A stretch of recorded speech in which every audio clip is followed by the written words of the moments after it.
Welcome to Bhavitha Santosh economy app. ఈ app ద్వారా రాబోయే గ్రూప్ 1, 2, 3 నోటిఫికేషన్స్కి గాను ఎకానమీ లైవ్ క్లాసెస్ కండక్ట్ చేయడం జరుగుతుంది. ఎవరైతే ఎకానమీలో టాప్ స్కోర్ సాధించాలి అనుకుంటున్నారో ఖచ్చితంగా భవితా సంతోష్ ఎకానమీ యాప్ని పర్చేస్ చేసేయండి. అలాగే ఛానల్ని సబ్స్క్రైబ్ చేయండి. భవితా సంతోష్ ఎకానమీలో డైలీ కరెంట్ అఫైర్స్ అనేవి తెలుగు మరియు ఇంగ్లీష్ మీడియంలో కూడా అవైలబుల్గా ఉన్నాయి. కాబట్టి ఖచ్చితంగా భవితా సంతోష్ ఎకానమీ యాప్ని పర్చేస్ చేసేయండి. అలాగే ఛానల్ని సబ్స్క్రైబ్ చేయండి. భవితా సంతోష్ ఎకానమీలో తెలంగాణ మూమెంట్కి సంబంధించి అన్ని రకాల ఇన్ఫర్మేషన్స్ని కూడా ఇవ్వడం జరుగుతుంది. అంటే తెలంగాణ మూమెంట్కి సంబంధించి అన్ని టాపిక్స్ కవర్ చేయడం జరుగుతుంది. మనకి ఎవరైతే గ్రూప్ 2 కొట్టాలి అనుకుంటున్నారో ఖచ్చితంగా తెలంగాణ మూమెంట్ ఇంపార్టెంట్, అలాగే ఎకానమీ కూడా ఇంపార్టెంట్. ఈ 2 టాపిక్స్ లేదంటే 2 సబ్జెక్ట్స్ మన ఛానల్లోనే ఉన్నాయి. కాబట్టి ఖచ్చితంగా ఎవరు మిస్ చేసుకోకుండా తెలంగాణ మూమెంట్ కావాలి, అలాగే కరెంట్ అఫైర్స్ కావాలి, ఎకానమీ కావాలి అనుకున్న వాళ్ళు ఖచ్చితంగా ఛానల్ని సబ్స్క్రైబ్ చేయండి. అలాగే యాప్ని పర్చేస్ చేసేయండి. ఈరోజు తెలంగాణ మూమెంట్కి సంబంధించి కొంత సమాచారం. మరి తెలంగాణ మూమెంట్లో మనం 1 to 30 వరకు ఇదివరకు క్లాసెస్లో చెప్పుకోవడం జరిగింది. దాంట్లో హిస్టారికల్ బ్యాక్గ్రౌండ్ గురించి చెప్పుకున్నాం. ఆ తర్వాత రైతాంగ సాయుధ పోరాటం గురించి చెప్పుకున్నాం. రైతాంగ సాయుధ పోరాట నేపథ్యంలో వచ్చిన సినిమాల గురించి చెప్పుకున్నాం. ఈ తర్వాత మరికొంత సమాచారం మీకు రైతాంగ సాయుధ పోరాటం గురించి కంప్లీట్ ఇన్ఫర్మేషన్ని ఎవరు మిస్ చేసుకోకూడదు అనుకుంటే ఖచ్చితంగా మీరు ఛానల్ని సబ్స్క్రైబ్ చేయండి.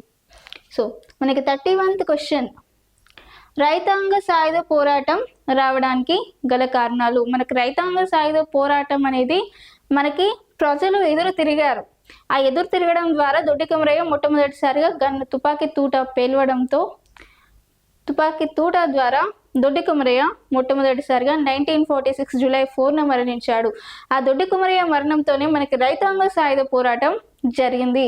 అలాగే షేక్ బందగి తన భూమి కోసం హైకోర్టులో కేసు వేసి మొట్టమొదటిసారిగా దొరికి ఎదురు నిలబడి, అప్పట్లో దొరని ఎదిరించాలంటే చాలామంది భయపడేవారు. ఆ భయపడే సిచ్యువేషన్లో కూడా ఈ షేక్ బందగి దొరని ఎదిరించి తన భూమి కోసం హైకోర్టులో కేసు వేసి తన భూమిని తను దక్కించుకొని చివరికి వీరమరణం పొందాడు. ఇలాంటి మరణాలన్నీ మనకి రైతాంగ సాయుధ పోరాటంలో చూడడం జరిగింది. మరి రైతాంగ సాయుధ పోరాటం ఇంతమంది ఎందుకు ఎదురు తిరిగారు, దేనికోసం ఎదురు తిరిగారు అంటే వాళ్ళు మనకి ఓన్లీ భూమి కోసమే కాకుండా చాలా కారణాలు ఉండడం జరిగింది. అంటే మనకి రైతాంగ సాయుధ పోరాటం రావడానికి దాదాపుగా 8 కారణాలు ఉన్నాయి. ఎన్ని కారణాలు ఉన్నాయి? దాదాపుగా 8 కారణాలు ఉన్నాయి. మరి సాయుధ పోరాటం రావడానికి గల కారణాలకు సంబంధించి మొదటిది చూసుకుంటే, 1 నిజాం హిందూ వ్యతిరేక విధానాలు. నిజాం హిందూ వ్యతిరేక విధానాలు చేయడం ద్వారా.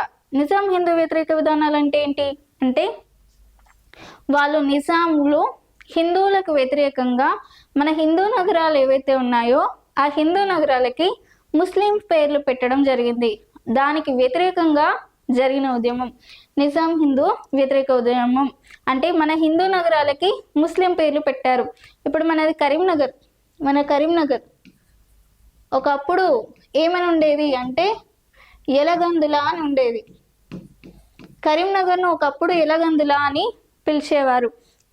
ఎలగందుల కోటను పాలించింది కరీం అనే ఆఫీసర్.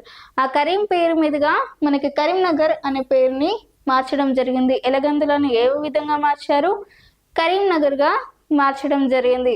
అలా చాలా వరకు పేర్లను మార్చడం జరిగింది. నిజాం హిందూ వ్యతిరేక విధానాల్లో భాగంగా వాళ్ళ మీర్ మహబూబ్ అలీ ఖాన్ పేరు మీదుగా, మీర్ ఉస్మాన్ అలీ ఖాన్ పేరు మీదుగా చాలా మంది పేర్లు మార్చడం జరిగింది. ఇవి నిజాం హిందూ వ్యతిరేక విధానాలు. నెక్స్ట్ గడీల వ్యవస్థ.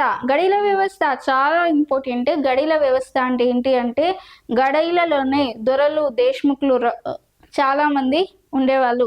ఆ దొరలు ఈ గడీల దగ్గర నుంచి మనకి పరిపాలన అనేది జరిగేది.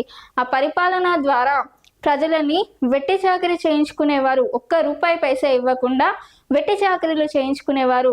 అలాగే వారి పెళ్ళిళ్ళు ఏమన్నా జరిగితే, దొరల ఇళ్లలో పెళ్ళిళ్ళు జరిగితే ఏ వృత్తి చేసేవారు ఆ వృత్తి వారు, బట్టలు నేసేవాళ్ళు బట్టలు ఫ్రీగా ఇవ్వాలి. అలాగే కళ్ళు ఎవరైతే ఉంటారో కళ్ళు అమ్మేవాళ్ళు కళ్ళు ఫ్రీగా అమ్మాలి. అలాగే ఎవరైతే ఎలాంటి వృత్తులు చేసే వాళ్ళు ఉన్నారో అవన్నీ ఫ్రీగా దొరలింటికి పోవాల్సిందే. ఇది గడిల వ్యవస్థకు సంబంధించి చాలా అనేక రకాల అరాచకాలు చేయడం జరిగింది గడిల వ్యవస్థ. మూడోది రజాకార్ల వ్యవస్థ. ఈ రజాకార్ల వ్యవస్థ అంటే ఏంటి అంటే దీనికి సపరేట్గా చాలా హిస్టరీ ఉంది.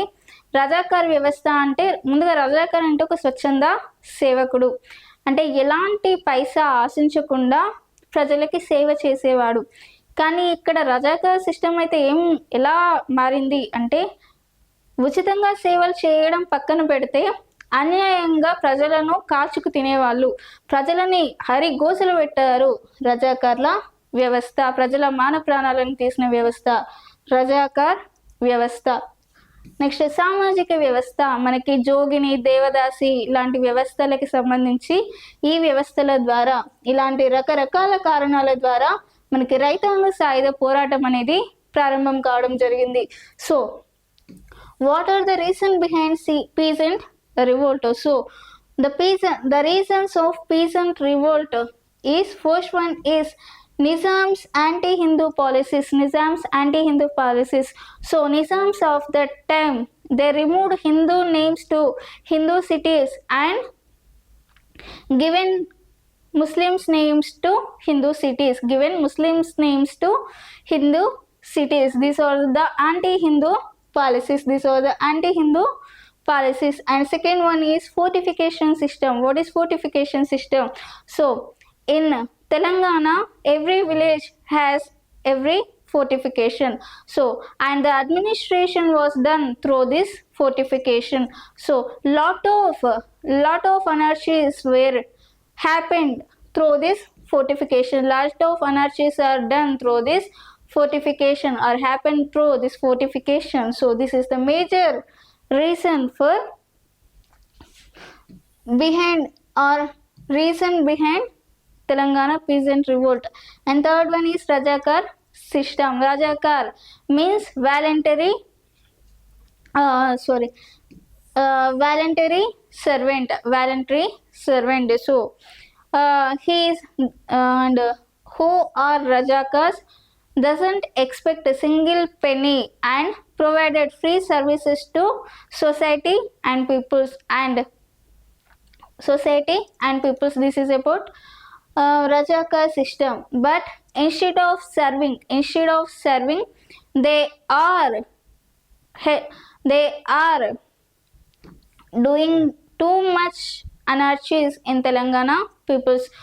Instead of anarchy, they are plundered our wealth, honor and etc. This is about Rajakar system. And for last one is social system. What is social system? Social system means Jogini, Devadasi systems are the main reasons for peasant revolt. Social Rajakar system, volunteer server. Instead of serving, they plundered our lives, honor and wealth and etc. So these are the four reasons are correct. So option is all are correct. 1 2 3 4 all are correct. So option D is the correct one. Next second, క్రింది వాటిలో ఏది సాయుధ పోరాటం రావడానికి ఒక కారణం కాదు? So ఒకటి మూడంచెల వ్యవస్థ. మనకి రైతాంగ సాయుధ పోరాటంలో 3 అంచెల వ్యవస్థ ఉండేది. ఒకటి నిజాం, 2 భూస్వాములు, 3 ప్రజలు అనే 3 వ్యవస్థలు ఉండేవి. నిజాంల కింద భూస్వాములు పనిచేసేవారు, భూస్వాముల కింద ప్రజలు పనిచేసేవారు. వీటిని 3 అంచెల వ్యవస్థ అన్నారు. ఏమంచెల వ్యవస్థ? 3 అంచెల వ్యవస్థ. సో దీన్ని 3 అంచెల వ్యవస్థ అంటాం. 3 tier system. So in that time Nizams are categorized as one phase, and Bhuswams are landlords are categorized as second phase, and peoples are categorized as third phase. So these three phases are called three-tier system. So this is also reason for armed struggle. And గస్తీ నిషాని తిర్పన్ patrol sign 53. మరి ఏంది patrol sign 53 are గస్తీ నిషాని 53 అంటే మనకి సభలు సమావేశాలు ఏర్పాటు చేసుకోవడానికి పత్రికలను పంచడానికి లేదంటే పత్రికలను ఏర్పాటు చేసుకోవడానికి మనకంటూ స్వతంత్రం లేదు, అంటే వాక్ స్వాతంత్రం లేదు. సభలు సమావేశాలకి వార్తాపత్రికలకి ఏం ఏర్పాటు చేసుకోవాలన్నా మనకు దొర అనుమతి లేనిదే ఏర్పాటు చేసుకోవడానికి వీలు లేదు, మనకి వాక్ స్వాతంత్రం లేదు. కాబట్టి గస్తీ నిషాని తిర్పల్ అనేది వాక్ స్వాతంత్రానికి వ్యతిరేకంగా ఏర్పాటు చేయడం జరిగింది. దీన్ని ఎవరు ఏర్పాటు చేశారు అంటే అప్పటి నిజాం మీర్ ఉస్మాన్ అలీ ఖాన్ ఈ గస్తీ నిషాని తిర్పల్ అనే ఒక వ్యవస్థను ఏర్పాటు చేయడం జరిగింది. ఇది వాక్ స్వాతంత్రానికి వ్యతిరేకంగా ఏర్పాటు చేయబడింది అని చెప్పవచ్చు. వాక్ స్వాతంత్రానికి వ్యతిరేకంగా ఏర్పాటు చేసిన వ్యవస్థ అని చెప్పొచ్చు. నెక్స్ట్ బలవంతపు లేవి విధానం. గస్తీ నిషాని తిర్పల్ patrol sign 53 was introduced by Nizam Mir Usman Ali Khan. So what is patrol sign 53? So according to this patrol sign 53 and Samavesha we don't without permission of Nizam we don't allot it to conduct submissions or conducted occasions, summits and etc. without permission of Nizam. We are not have any calculations or etc. So we don't have a work freedom, we don't have a freedom of speech. So in patrol sign 53 we don't have a freedom of speech. So this is about Gastee Nishani Tirpal or patrol sign 53. So patrol sign 53 is introduced by Nizam Mir Usman Ali Khan. Because of this we don't have a freedom to speech. And బలవంతపు లేవి విధానం forced tax system. ఒకప్పుడు forced tax మనకి పంటలు పండేటప్పుడు, అంటే మనకు ఒకప్పుడు ఎప్పుడైతే మనకి ఆర్థిక సంక్షోభం వచ్చిందో అప్పుడు పంటలు పండే టైంలో భారత్ ఒక పంట పండించాలి అని చెప్పి తీర్పిచ్చింది. ఆ పంటని పండించాలి అని చెప్పి ఫోర్స్గా, అంటే ఆ పంటని పండించాలి అని చెప్పి ప్రజలపై ఒత్తిడిని తీసుకురావడం జరిగింది. దాన్ని బలవంతపు లేవి విధానం లేదా ఫోర్స్డ్ ట్యాక్స్ సిస్టమ్ అని అంటాం. ఫోర్స్డ్ ట్యాక్సెస్ సిస్టమ్ అని అంటాం. నెక్స్ట్ ఆప్షన్ డి ముల్కీ నిబంధనలు. ముల్కీ నిబంధనలకి ఈ పాట్రోల్ సైన్ ముల్కీ నిబంధనలకి మనకి పీజెంట్ రివోల్ట్కి ఎలాంటి సంబంధం లేదు. కాబట్టి ఆప్షన్ డి అనేది సరైన సమాధానం కాదు. మనకి ఏది సరైన సమాధానం? 3-tier system, patrol sign 53, forced tax systems are the correct answer. So option 1, 2, 3 are the correct. Option D అనేది సరైన సమాధానం కాదు. సో మనకి ఆప్షన్ ఏది? Which is not reason behind the peasant revolt. So Mulki regulations or mulki rules are not reasons behind the peasant revolt. Next నిజాంలు హిందూ పేర్లను Muslim పేర్లుగా ఏ సంవత్సరం నుంచి మార్చారు? మనకి నిజాం హిందూ వ్యతిరేక విధానాల్లో భాగంగా నిజాంలు హిందూ నగరాలకి హిందూ పేర్లను తీసేసి ముస్లిం పేర్లను పెట్టారు అని చెప్పడం జరిగింది.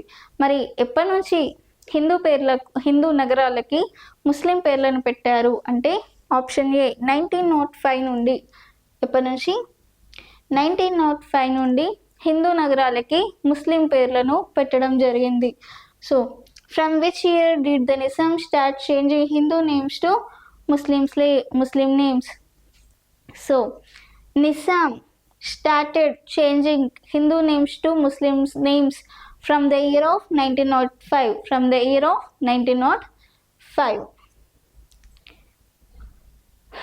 పాలమూరును ఏ పేరుగా మార్చారు? మనకి పేర్లను హిందూ నగరాలను ముస్లిం పేర్లుగా మార్చే ప్రాసెస్లో ముందుగా పాలమూరును ఏ పేరుగా మార్చారు అంటే పాలమూరును option a Mahabubnagar, option b Mahabubabad, option c Nizamabad, option d Adilabad. మనకి పాలమూరును మహబూబ్ నగర్ 6వ నిజాం మీర్ మహబూబ్ అలీ ఖాన్, 6వ నిజాం మీర్ మహబూబ్ అలీ ఖాన్ పేరు మీదుగా మనకి పాలమూరును మహబూబ్ నగర్గా మార్చడం జరిగింది. 6వ నిజాం మీర్ మహబూబ్ అలీ ఖాన్ పేరు మీదుగా పాలమూరును ఏ పేరుగా మార్చారు? మహబూబ్ నగర్గా మార్చడం జరిగింది. మహబూబ్ నగర్. పాలమూరు ఏ పేరుగా మారింది? మహబూబ్ నగర్. అంటే ఆప్షన్ ఏ అనేది సరైన సమాధానంగా చెప్పుకోవచ్చు. ఏ పేరు మీదుగా అంటే మీర్ మహబూబ్ అలీ ఖాన్ 6వ నిజాం పేరు మీదుగా మార్చడం జరిగింది. What name was Palamuru changed to? So Palamuru changed to Mehboob Nagar by the name of 6th Nizam Mir Mahbub Ali Khan. By the name of 6th Nizam Mir Mahbub Ali Khan. Next క్రింది వాటిలో సరైన దానిని గుర్తించండి. కింది వాటిలో సరైన దానిని గుర్తించండి. Identify the correct one among the following. దీంట్లో ఫస్ట్ ఆప్షన్, ఒకప్పుడు తెలంగాణకు అత్యధికంగా పాలను ఉత్పత్తి చేసిన నగరం పాలమూరు.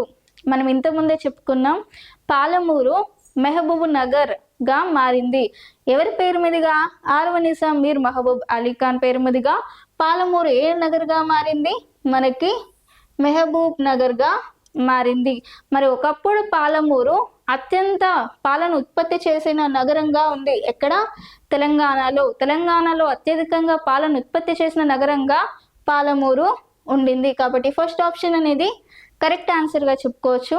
సెకండ్, 6వ నిజాం మీర్ మహబూబ్ అలీ ఖాన్ పేరు మీదుగా పాలమూరు మహబూబ్ నగర్గా మారింది. ఇది కూడా ఇంతకుముందు చెప్పుకున్నాం. సో